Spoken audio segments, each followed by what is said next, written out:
My dear friends, since it's still the year of Mel Gibson for me, I went and checked out 1992's Forever Young. I had no idea what to expect from this thing, and what I got was this cozy, sci-fi themed adventure story that left me feeling good at the end of it, that does all those things well. Don't worry, it's not a big mash of unsatisfying parts. No, it's good. So what happens in this thing? The year's 1939. Mel Gibson is playing an Army Air Corps test pilot. Mel Gibson playing a cocky character. What a twist. And he happens to be friends with super scientist who works on top secret projects for the Army, played by George Wendt.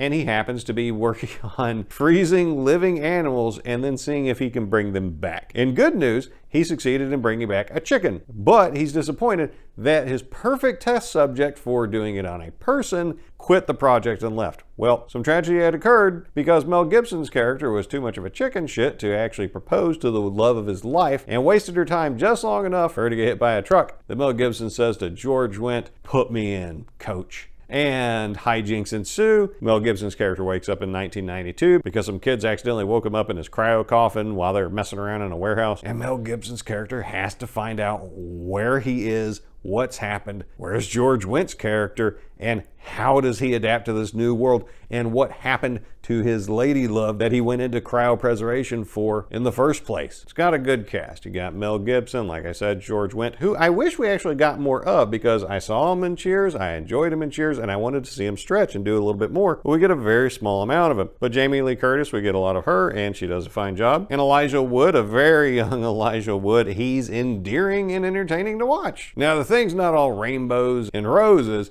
but it does have a distinct lack of lens flare despite having been written by a young J.J. Abrams. There are some threats presented in the movie, but they're not the super scary, going to keep you up after you having seen this thing kind. This movie would be appropriate for anyone who, like the Goonies, likes Hallmark movies, the kinder, gentler kind of movies. And it was refreshing to see something that's not hard-boiled and gritty and nasty and just fun. Oh, and when you find out why he's being pursued in 1992, in my headcanon, this kind of becomes a prequel for Interstellar. Let me know what you think if you've seen both movies.